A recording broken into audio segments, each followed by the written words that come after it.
is an annual activity. It's called maybe stakeholder dialogue. It's an engagement where we interact with the key stakeholders in the service we provide in the region.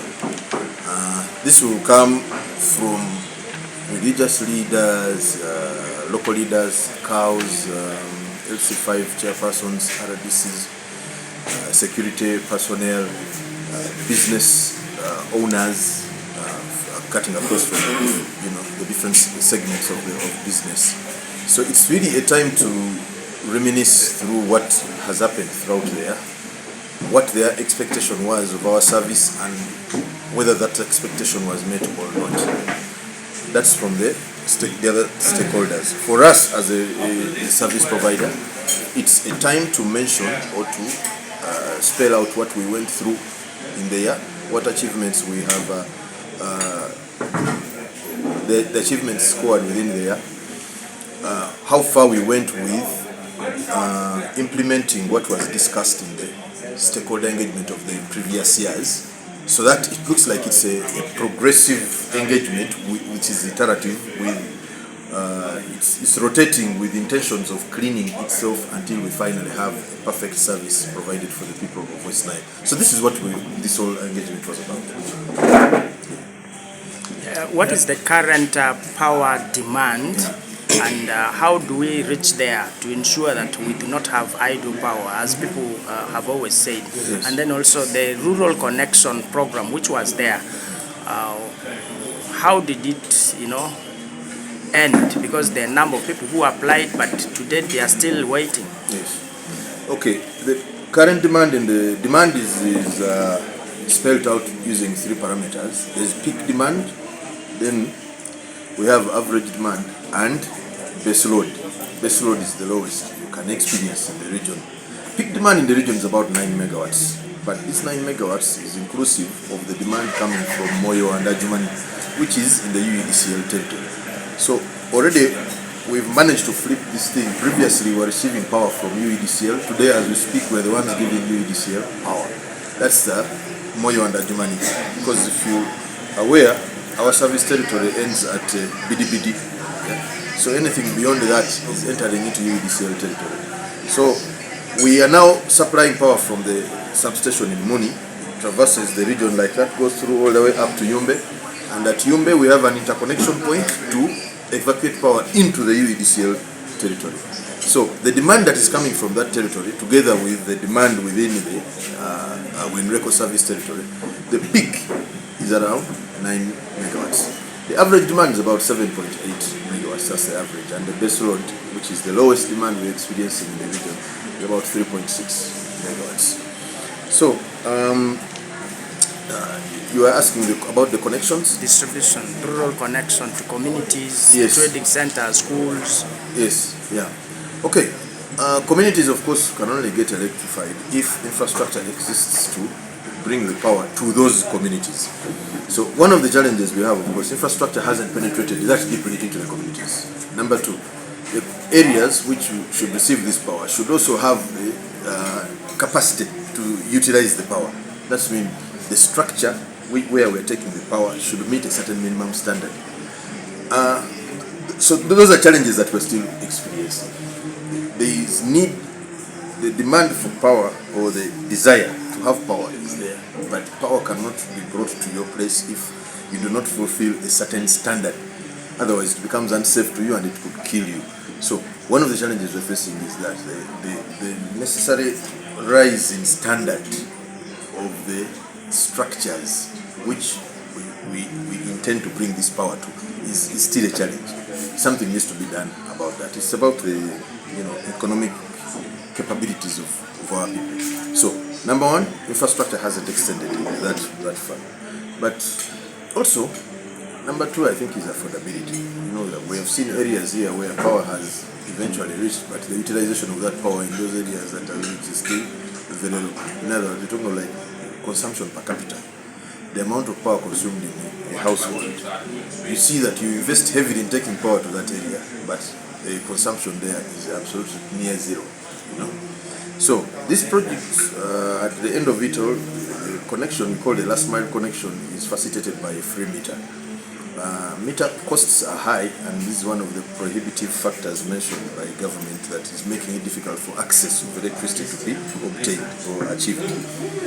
The cost for a meter. So what government did was to absorb that cost and give us the meters, bring them to the service provider, and request the service provider to eventually install these meters that the people who have subscribed for this service. They will only issue meters which it has received. When they run out of stock of those meters, we get back to the same position we were before, and that is pleading with government to release another consignment of free meters. So why you're saying it stopped is because the stock we had of the meters received from government has already been depleted. So right now we are in a phase where we are waiting for government to restock the free meters. The people who paid already, the people who applied and made their payments, due payments, will be direct beneficiaries of the new stock. They will not necessarily, they won't be required to pay again. We already have them in our database. We're just waiting for the meters, and that's it. West Nile being connected to national grid, Karuma directly, Yes. adds to what we had in Wenreko, the thermal Nyagak 1, Nyagak 3. In total, how much power do we have, and to what extent can we upgrade so that we need to utilize this power? First and foremost, thermal, the supply, which is Electromax, was decommissioned in October 2022. So we don't have any thermal source of electricity in the region for now, 3 years.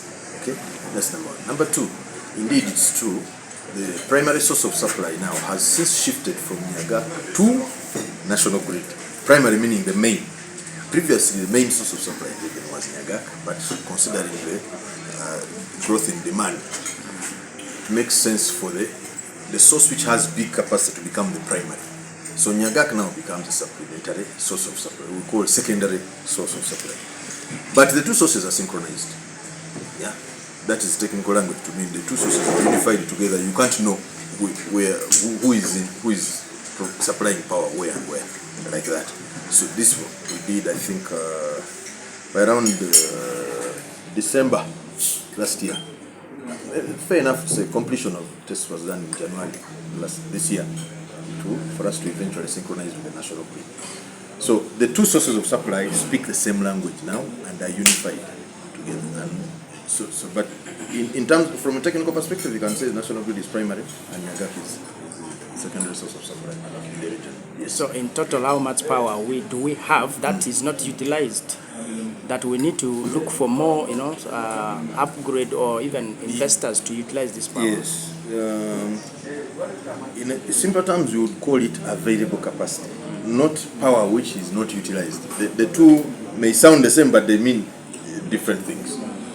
You ask, what is the available capacity and how much of that capacity are you utilizing? Yeah.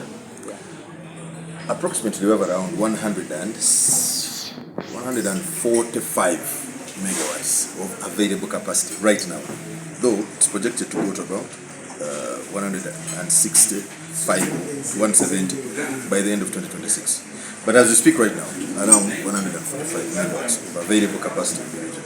This is from Nyagak 1, Nyagak 3, and the permanent national grid. Nyagak 3 is not interfacing with our dispatch regime at all. Its power, as it's generated, is evacuated straight into NEBI. The only substation we are utilizing here direct is Muni substation. So what comes from Nyagak 3 goes to NEBI, and it ends up eventually coming to Muni substation, like that. So for us, from a technical point of view, we don't interact with Nyagak 3 at all. It is not in our line of operations. You're operating with NEBI, which we are not in direct interface or interaction with. Okay, so that's what it is. With a peak demand of 9 megawatts against available capacity of 145 megawatts as we speak right now. That is the status. Maybe lastly from me, the question of when Wenreko must go went silent, and there was a period given. When is this period expiring, and are we expecting Wenreko to stay, since now we have stable power that needs to be distributed further and people benefit? That question should be me asking, actually. I don't know if I'm allowed. Wenreko must go. was something you many journalists knew about. What is the status right now? Yeah? What's the status right now? It's difficult for me to evaluate myself, and give you an answer. What I can tell you is that I totally understand the frustration of the customer. If the service is poor, something needs to be done about it. So what we did is to concentrate on making that service better. Okay? We shut our doors and stopped listening to noise coming from left, right, and center, and concentrated on one thing: how to improve the service, and then look straight in the customer and say, now what's your cause of complaint?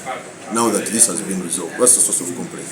And indeed today, complaints have since shifted from availability and reliability of power. Now they've shifted to a new thing. It's difficult to satisfy people. They will always find something. Now, but the cost is now high. Okay?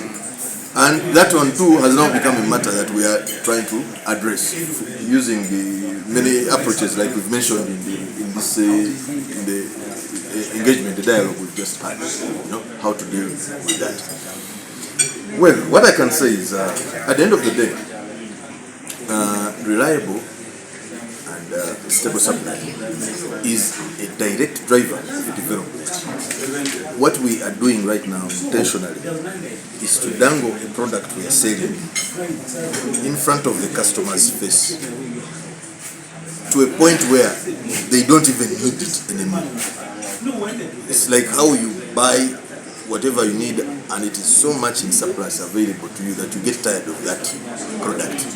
This is the phase, the new phase, entering 2026 to 2028. And Reko's operational agenda is to dangle the product to the customer.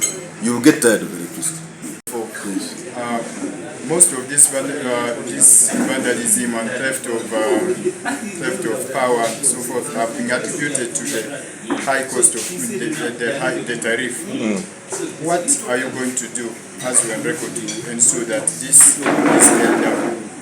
Well, sensitization, some of the ideas come from this very meeting actually. It's not that they are new ideas, but we are happy to learn that the stakeholders equally recognize that those are viable approaches of dealing with challenges of vandalism. One, sensitization of the community. So what they are asking of us is to invest a little bit more money in sensitizing communities. We do 6 sensitizations annually, running all over the region, sensitizing 6 times in a year. But maybe now it calls for 8 sensitizations. We invest a little bit more money in being in the faces of the consumers, and we tell them that by participating in vandalism, you are subsequently shifting your cost back to some innocent people in the form of a tariff. So that level of sensitization, of course, together with working with these community leaders and elected officials, we hope that losses which are coming from that category will dwindle either to near zero or eradicated completely. And when that happens, it should have an impact on the drop of the tariff. I want also to add on my voice to the rest of the speakers and to appreciate you for that insightful discussions that we have just had. Partly I've picked some of the issues, and I'm very happy that we are really appreciating the government of Uganda, for what it is doing for its people. And all this is done not because of any other thing, but because of the able leadership of His Excellency Yoweri Kaguta Museveni. And when you have an able leader, then whatever you want, you'll be able to receive it. So I want to appreciate all of you and the efforts that you are really endeavoring to put in. In the book of Proverbs, chapter 8:15 says, help the kings to govern and the rulers to make good laws. That is the books that we all read here. That we should help the kings to govern well, and also the rulers to make good laws, and which laws are made by human beings like us, some of us in the house here. And these laws must help the citizens of that country. So I want to appreciate all those lawmakers for ensuring that at least Wenreko was considered to serve our community. I want to appreciate all of you and also to inform the House that the security station where you're seated in Arua City as head of security is relatively calm. The situation is getting back to normal compared to the past 2-3 days. This one I cannot fail to inform you because amidst that we still also have some challenges of robberies. 3 days ago, we had motorcycle theft that happened somewhere there. Of course, it was done by our own children, who can still also do the vandalism of some of these installations that we are talking about. Security is handling the matter, and that's why I'm informing you that at least now the situation is coming down. Although yesterday I had some teams that were attacking me in the office saying that security is not doing their best, but we can't be everywhere. Security has to begin with you, and it is all about mindset. We have discussed whatever we have discussed in this room, all zeros on mindset change. And I'm happy when you brought up the issue for Ombachi students. I was also equally planning, because I've been hearing about Ombachi, that's St. Joseph, right? How they cause strikes, and it requires our effort, because those are our children. Some of them are sat senior 4 and they're outside there. They're already in their holidays, and I believe jointly we shall ensure that at least there will be sanity in our city. I'm sorry that my daughter here has reported on one of the issues that has been discussed or brought up in the room is about the issue of theft. I was also watching in one of the video clips, one of the clips on social media, where a gentleman in Mukono was electrocuted. That's because a big man of about 35 years trying to climb some of these wires, and he died. And that one happened last night, for some of you who were watching on the news. So it is not only happening here in Arua City, it is all over. And it still takes us back to what my daughter there said, that we, and my brother there in Arua, that we need to sensitize our people about the importance of what government is doing for us, because this one benefits us.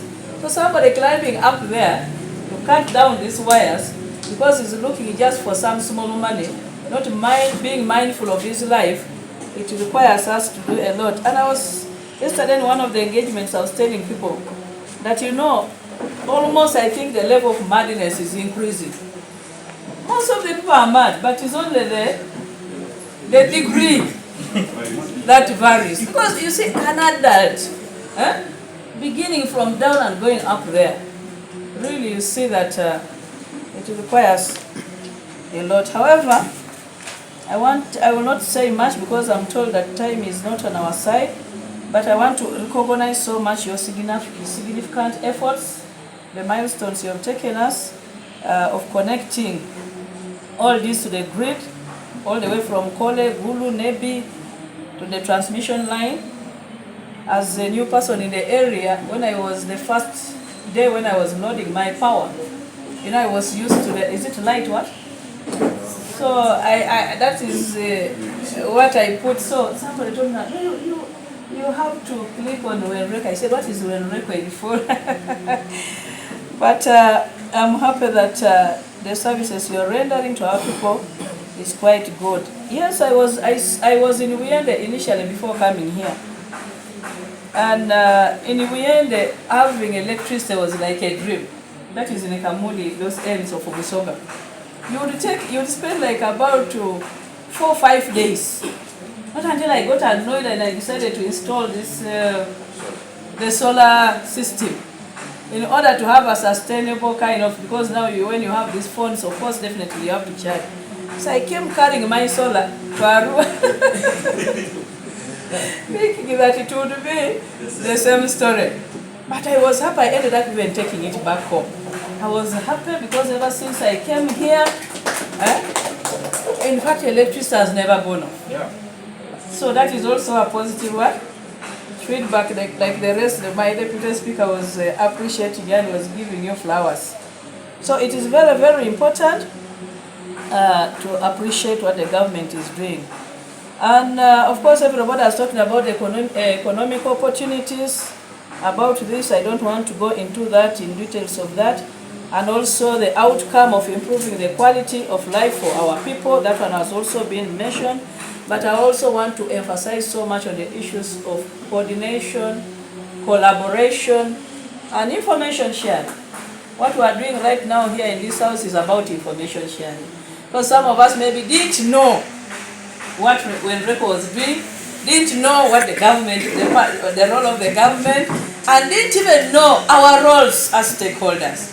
But what we are doing right now here, it is very, very important that when we collaborate together as stakeholders, we shall be able to help one another. And this one also takes me to appreciate the private sector, specifically our partners. Thank you so much for the good work that you're doing. Where the government, fails a bit, you come in at least to address some of these issues.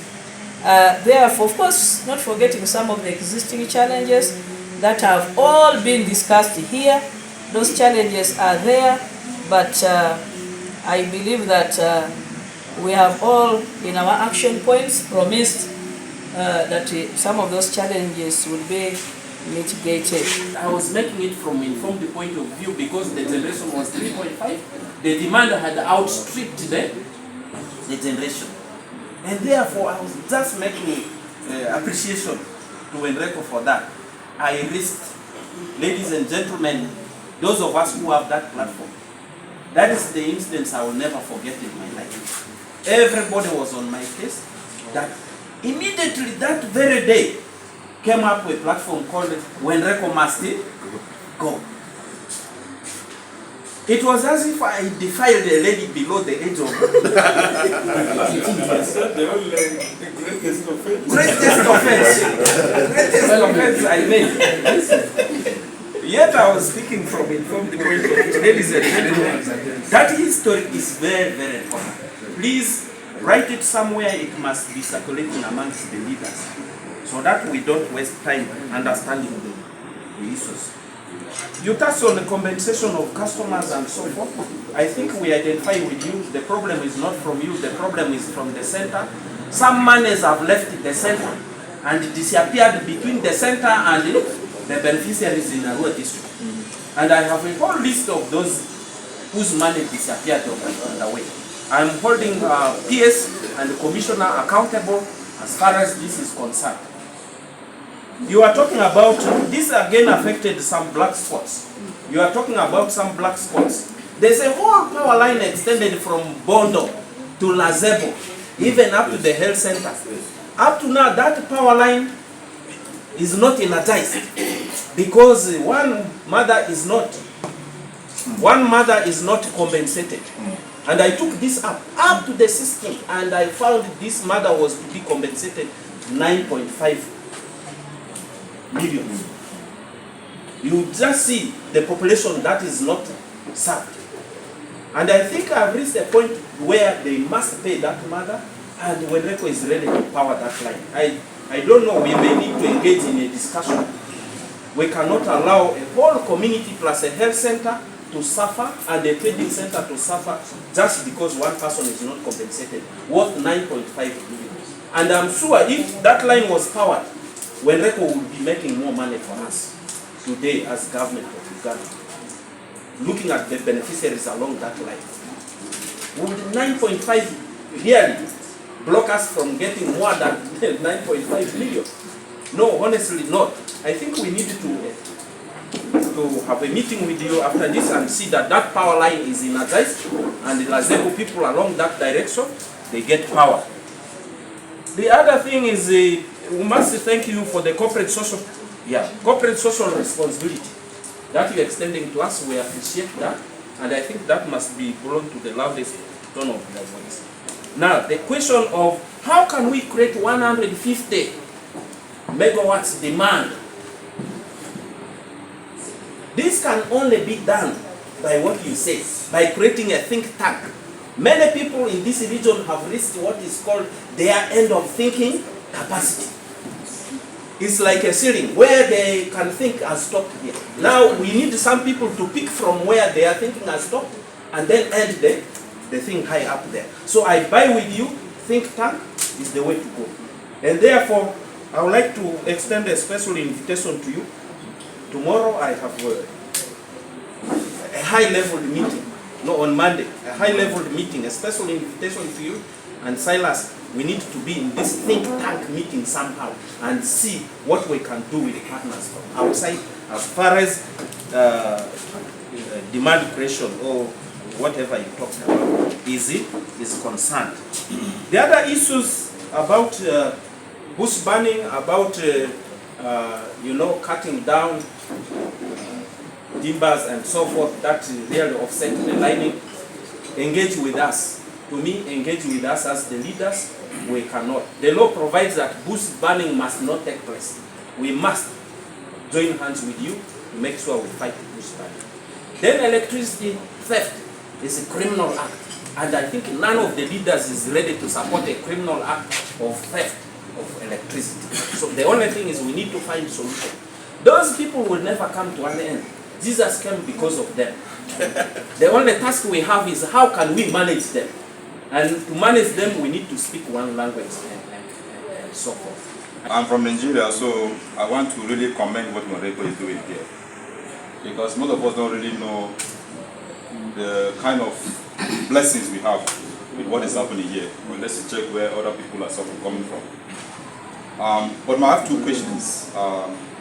Sometime back in 2022, we wanted to draw in power into our organization settlements from Pojulu Center, because just behind the BSC factory, that place is darkness, because there is no power line there. So we wanted to bring in power from the center into that place, and so that the community along can benefit. But when Morocco was approached, they were charging a ridiculous amount of almost 10 million for us to be able to do that. And we said, no, there is a shorter route we could take from the park, but because as an organization we wanted to help communities. And you talked about expansion, how maybe you don't have a license or something like that, but we felt like we are trying to assist what Morocco is doing. So why should they make it so much burden for people that are trying to help expansion for them? You know, at the end of the day, we have to use the backside, because we couldn't come to an agreement with Morocco to be able to do that. And so that place remained in darkness. So I think there should be a way to be able to help people that want to expand the usage of the power, to let that be a free way to help them. And then secondly, why should every losses be taken to tariff? You know, why can't we find a level ground on how people, the consumers who are innocent, cannot be carrying all the burdens of the losses? For people to appreciate the context from which WENRECO is operating, and also to appreciate the challenges that WENRECO is having. Now, the question of how can we grow demand for electricity in the region is a very big question.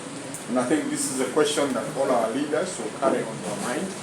But as WENDA, and I think we are taking this question very positive, now that we would like to create a think tank that will generate ideas, will attract.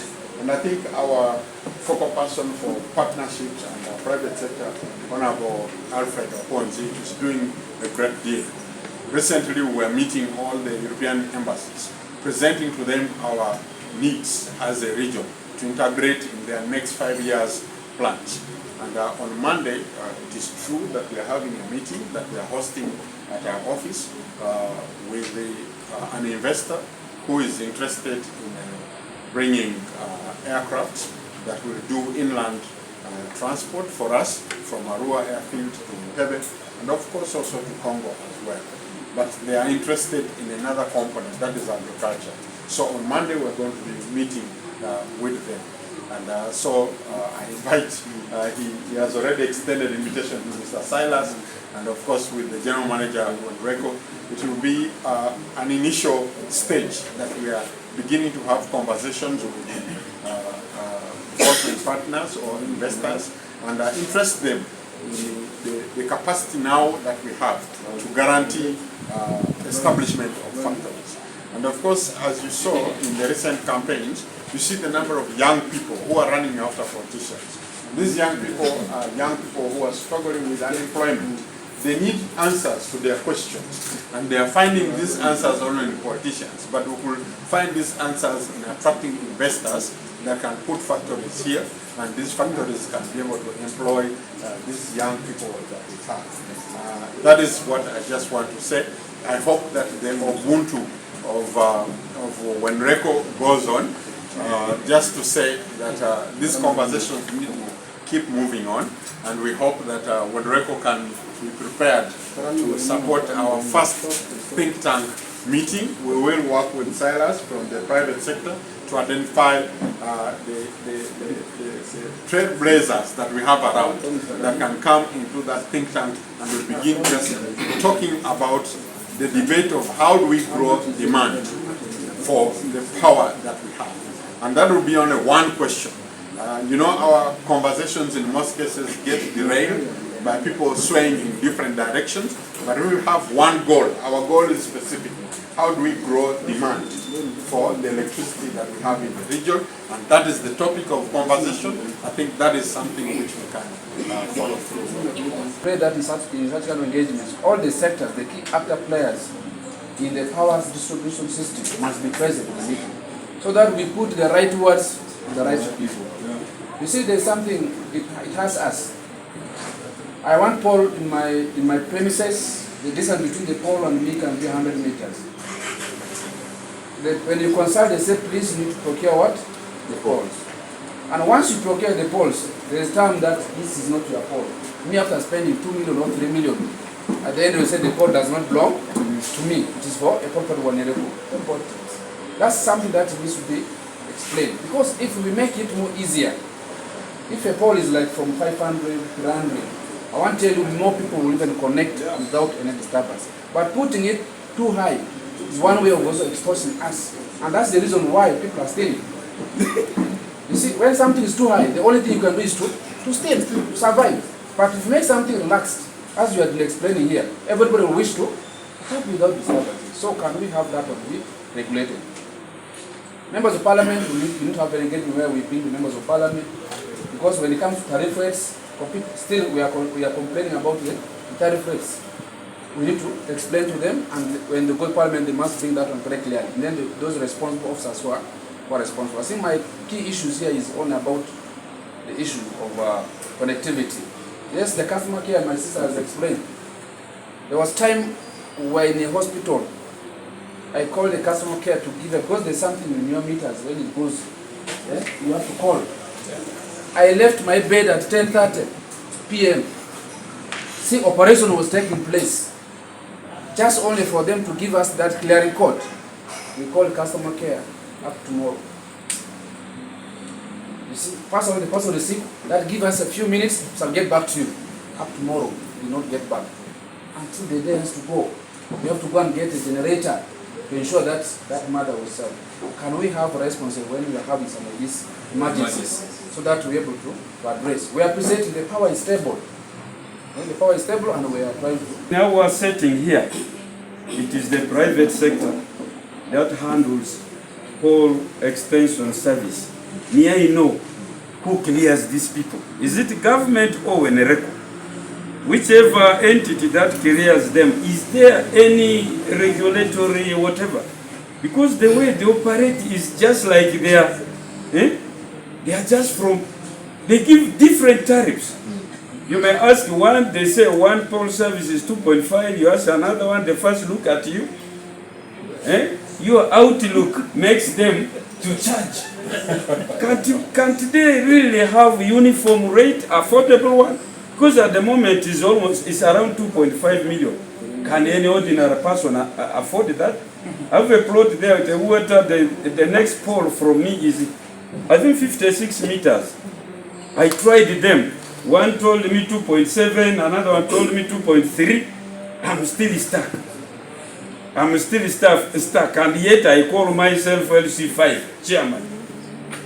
If that was really an ordinary person, how would the situation be?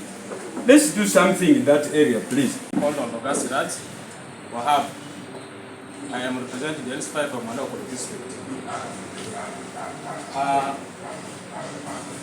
We had engagements with Wanreko in Madokolo as far as the safety, bush burning, and the infrastructure protection is concerned.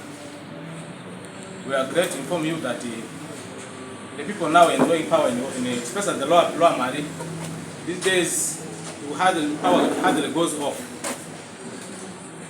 Again, we are approaching another season from December. That's when the aspects of bush burning comes in.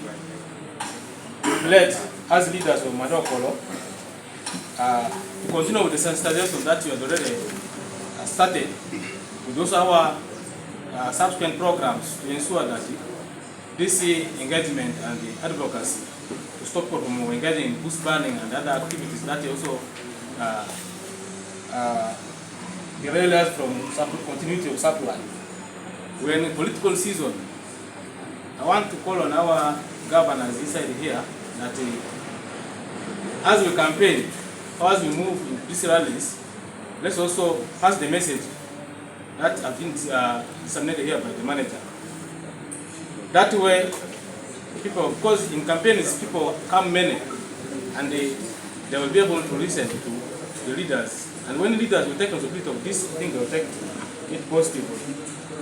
I want to challenge the Wenda and the other development forums here that as Madokolo recently, one of the presidential aspirants, everyone slept in the best hotels we have in Madokolo. It is in the media. But the media did not look at that because they have not been in some parts of Madokolo. And those are some of the infrastructures we have in Madokolo. So it is very interesting that when we have leaders like this, let's advocate broadly. We still have virgin land in Madokolo where hospitality and the hospitality industry can be developed. We have one big stakeholder like Ajay World Reserve. That also somehow contributes, especially when it comes to December or January, bush burning. We also have some ways of burning the bush within the reserve, which also sometimes affects the power infrastructure.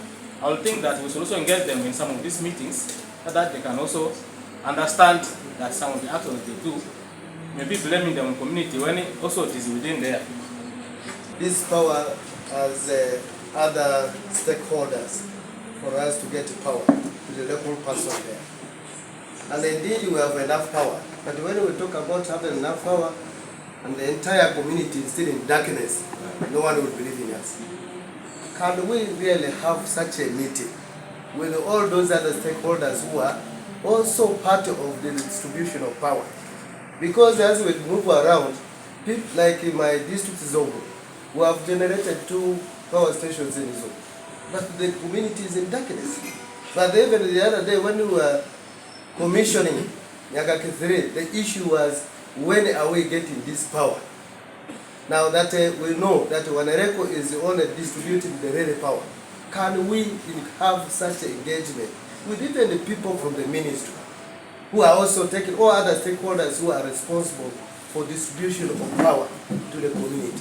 Because when we talk about enough power and the people are in the darkness, everybody doesn't believe that we have enough power. Extended to Greater Nile, for example. If we're choosing the worst performing schools and you want to improve on academics, then the worst performing schools will be in those areas than even this side. I think so. Number 2, what perturbs me is the way maybe municipality is connected with power. Very interesting is that the area of Laje, which is grade A, and you would believe in grade A area, there are people who have capacity to consume power much more than other areas. We don't have even any pole. When Reco, can you, this is the second time I'm raising my voice over this. There was last year that I came in a related meeting, but no action. I was promised, but air. We want the connection. Actually, in the strongest time, we want it. And we cannot disappoint you because we have the people, the occupants in that great area. These are working classes, big people. Especially with GM, as usual, we would like to really appreciate you and thank you for the milestones that you have moved and the change you have brought, both in the managerial and in our sector as the technicians. Well, as we appreciate all this, we who are seated in this room, you will believe that we are able to see the outcome of these electricity because of the electricians that we have in these areas. And any negativity from them will, in one way or another, technically result into some of these challenges. Therefore, I'm just kindly putting this. Why we came up with this body is to curb in the irregularities as far as electricity is concerned. You will believe with me, in your various districts, there are institutions producing these technicians almost every year. But what is the rate of work that they are doing outside, and the quality is what the association is trying to advocate for, to fight for. Therefore, we daily request you, the political leaders, the opinion leaders, to stand with the such associations. We have representatives in these districts, though others, because of distance, they are not fully joining us, but we are requesting that to be in touch with them. Because I'm not lying, 99% of us here in this room we have all built, but we have 1%, if not more than 10%, trust in our own technicians. That's why some of us here, we have investments. We feel the best technicians, they come from Central or the other side. But we have potential in these people. How do we bring in this? Lastly, this body is here. Somebody talked about the certification or the certified electricians. We operate, we get permits from ERA. Some of these technicians you bring from outside who come and do installations and other things, they again come to try to buy permits from us who are here, which is an offense. If you have an electrician you import from maybe Kampala, comes here, know that this person does not have maybe a permit, it is an offense for you also to tell this electrician, because some people even approached me that I came with my electrician, the wiring is done, everything is done. Can you give us your permit? We want the power from Wendreko. Please, we are advocating for such. Have trust in your all sons and daughters who are electricians. The service will be upheld. We shall push together with the help of management of Wendreko. Thank you very much. And the president had directed us to work together with the local leadership in the management of issues of vandalism, especially when the main line was greatly being affected. And I think because of the work as the security, the district security committee have been doing, there has been a reduction in this increase because it had come in as a new phenomenon and people are vandalizing electric lines. Even our line from Karuma, there was some vandalism that happened on our line from Karuma here along Oloyo somewhere there. Yes. So the president directed the RDCs to work with the district security committee to ensure that we manage this issue of the vandalism. Because it's a major thing. When they vandalize a sector, they can sell those materials cheaply, but the impact is bigger. Now, when it comes to West Nile, I think most of the people who are vandalizing our line are not majorly that category of people. This is ours is based on the ignorance of the community. If someone is doing bush burning, it means that that person doesn't see the value of the pole passing through his land, and he is also ignorant that he will burn off this power line. So for him, it's just innocently setting off, either doing, burning, because normally during dry season, our people set the bush on fire. So I think in that line, I would want to invite Wenereko, as one of the cooperative responsibilities you are doing, is to embark on community sensitization. And there was a notion that these poles cannot burn. This is there in the community. So now it is important that if you can carry some education and sensitization on the community, to know that when you set fire where there is electric pole, you give a simple suggestion, please clean around the pole. So if we educate the people, it makes it easier. The other component that I want you to come up is that most of our people look at the electric pole as government installation. Now we need to move away from it and start owning it as ours. This investment is for us. The way we protect our primary schools, the way we protect our health centers, it is the same way we should protect this infrastructure of electricity. So the moment we take that message to the population, then they will embrace it. And so when anyone is vandalizing a pole somewhere, you who is in Lodonga, you will be concerned that as I was driving from Koboko, I saw someone doing something. Because you take the concern that this is your resource, and anything that happens to it affects you, the final consumer. So for me, I think that line, Venereko, you need to be upfront. Now I have seen you do corporate social responsibilities that you showed us. School, supporting our children here and there. That's fine. But we are talking about attracting mega investors in West Nile. And it has been a common say. What are those amenities that attract investors? One of them is electricity. Now we will be having about 160 megawatts of power available from next year. That's already a great incentive for any investor to come to West Nile. Good enough. But when they come to West Nile, what are they going to invest in? This is the challenge now. We keep asking investors that come to West Nile. Yes, they are going to come. But what are they going to invest in West Nile? Apart from minerals, what is that the population is participating in that can attract an investor? It is the supply line, the raw materials. What is Maracha producing that will require a mega factory to come to Maracha? That there is supply line constant. You see, that there is constant supply line. What is Arua producing? What is that Yumbe producing? For, you see, we shall all talk about cassava. So this is the challenge we have. So as leaders of West Nile, raw material. What is that raw material that's available, that is sustainably, that can supply the factories? This is our problem. Because that's what they will ask. Yeah, power is there, very good. Now I want to come there. Can you sustain the supply line? So as leaders, I think that's why when Nereko is speaking to us, saying, can we mobilize our people and make them be active in production, so that automatically the factories will come in place. So why MTC is here? Because there is tobacco. The people are growing. Most of it now is from Congo. So I think as leaders, let us focus on production, because then the investors come, because there is raw material. But we can now, for now, take advantage of the mineral resources. However, the challenge now we have the mineral resources. At the moment we begin to talk about minerals in West Nile, we mix it with the politics. The moment we talk about minerals, you know that it will attract a lot of debate. But are we ready for that debate?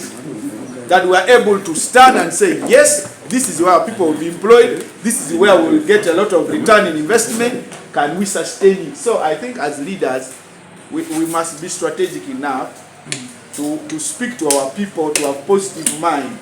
Because the moment you say there is a mineral here, everybody rises up. And everybody thinks that now it is a curse instead of turning it as positive. So I think for us as leaders, if we can speak that line, then we exploit our minerals, then we can attract big investment in that line. This is for me the greatest challenge now. I'm happy we have electricity available. We will promote that. But let us make sure we combine it. Lastly, as when in your cooperative social responsibility, then go in the line of agriculture. Because what incentive are you trying to create to to invoke that line of production. As you are doing schools, as you are doing this, what are you engaging with the farmers? I think for me, if you can put that in your line, because that line is huge. Can we activate it and it becomes active so that the production is there, and then investors come. Even these people here can invest in those areas. You're talking about millers. How many kgs of maize do we have here produced in West Nile? These guys are importing maize from Soga, Uganda, Bunyoro. They are only just coming to mill here. Apart cassava, even the cassava itself is coming from Palisa. This cassava which is being milled here is coming from Palisa. So it means that our people are not participating in production. So when you're talking about these millers here, they are just at the level of processing, but the raw material is not from here. So this is really why we are speaking to ourselves as the people in the land. If we want to consume this power, then we need to think beyond the normal. We need to wake up and engage our people in production so that we join in the money economy. Money is in production, processing, then you market it. Thank you.